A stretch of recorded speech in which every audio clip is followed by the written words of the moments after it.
Right now, a Birmingham woman is picking up the pieces of her life as she picks through what's left of the house she went into a guy who is just plain trouble. He is an undocumented alien. He's an unlicensed contractor. He's a kickboxer who goes by the name Crazy G. And he's been in the Hall of Shame before. Here's Crazy Rob with the story. Hello, Monica. This guy put his landlady through hell.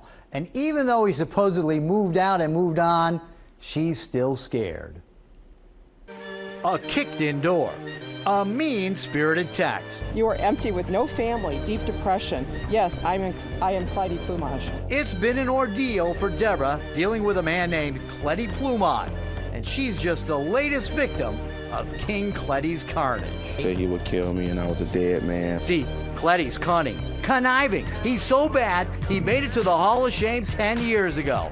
And in May of this year, I did yet another story on him. He's a bad guy. For making his landlord Deborah's life a drama when she said he broke his lease and wouldn't pay his rent. Don't know what he's capable of. Deborah tried to evict Clyde, but he wouldn't leave the house. And Clyde wouldn't leave the country, even though the U.S. government evicted him 15 years ago.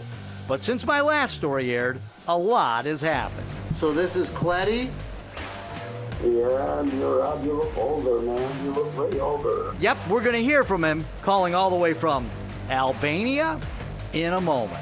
But first, let's go back. According to federal papers, in 2001, Clyde Plumage and his wife Aurora entered the U.S. illegally. Aurora applied for asylum, claiming she'd been attacked in her home country of Albania for her involvement in a political group. But in 2008, an immigration judge determined Plumage was not credible, noting internal inconsistencies in her testimony. She and Clyde got the boot, but didn't leave.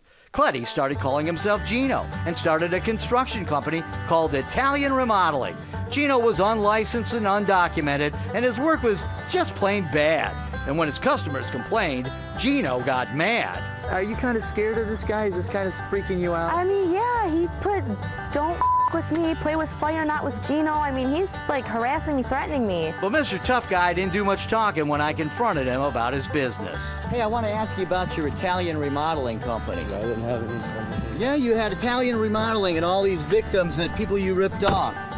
Hey, Gino, I'm talking to you, man. He drove off into the Hall of Shame. Then, Clyde and Aurora filed for bankruptcy. They racked up more than $500,000 in debt and were broke. I didn't even know an illegal alien could file for bankruptcy, but they did, and their debts were discharged. How's that for the American dream? Next, Clyde changed his name again and claimed he was a boxer named Crazy G. He opened and closed a string of kickboxing businesses and racked up more new debt. Next, Clyde opened a property management business. That's how he ended up calling Deborah. She thought he was a real estate agent looking for a client to rent her Birmingham home. Instead, Clyde and his wife moved in and started making changes, like ripping out her carpeting. She says they were behind on the rent, and they got a dog. That in itself is against the rules on the lease. Clyde then somehow took out a lien on Deborah's property for repairs he claims to have done. Deborah sued to get them evicted. Clyde denied everything, being late on the rent, even owning a dog. Then the undocumented foreigners used the American court system again, suing Deborah, saying her house caused them physical and emotional distress and anguish, humiliation and mortification, sleeplessness and anxiety.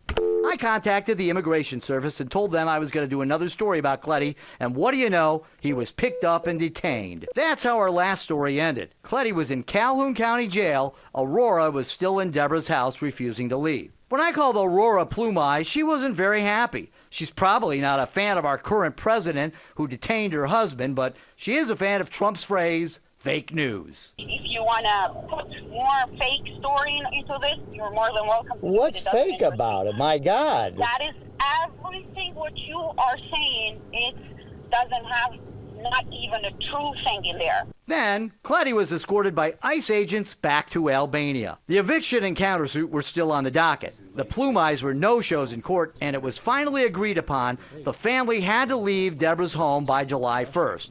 But they didn't drop their lawsuit against Deborah, claiming they'd be in court last Friday. Deborah again showed up. The Plumages were again no-shows. By this time, word was out that Aurora had left the country too. I met Deborah at the house, where she just changed the locks the night before, but someone had already kicked in the back door. The house was a mess. Some of the rugs and furniture were covered in dog urine. This was at one time set up very nicely. This and was obviously beautiful. This was beautiful. And now you've got to pay to get all of this fixed. True. And so it's over, or so I thought. My phone rang, and it was Cletty Plumai. Why is he told the houses since 1994? This guy never been arrested in his life. Why are you lying? You just lie. You make the. What am I lying about? I didn't say you were arrested. When did I say you were arrested? For 20 minutes, Cletty basically calls me a liar, but won't answer even simple questions. Did you have a dog in the house? Listen to me. First of all, all this deal you make in this landlord tenant, you should be embarrassed.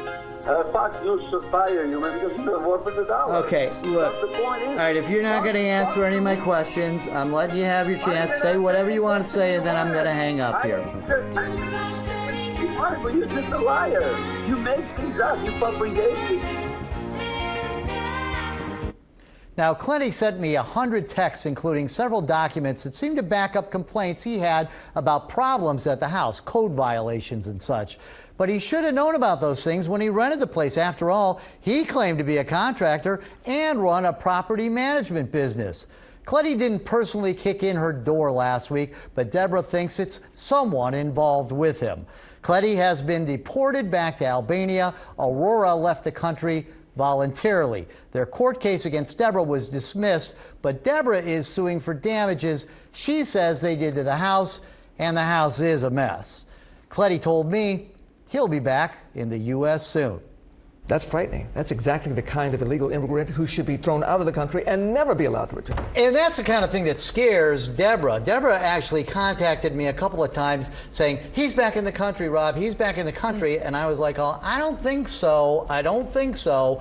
But he's a scary guy, and he's kind of a crazy guy, nutty guy, aggressive guy, bad temper, you know, not the most ethical guy around. And he's gotten in a lot of trouble, and they've been trying to get rid of him for a long time, and I guess he's gone now. I don't know if he's going to come back. Who knows? He knows how to work the system, and that's the scary part about him. Absolutely. Absolutely. All right. Keep us posted. Thanks, Rob. Thank you.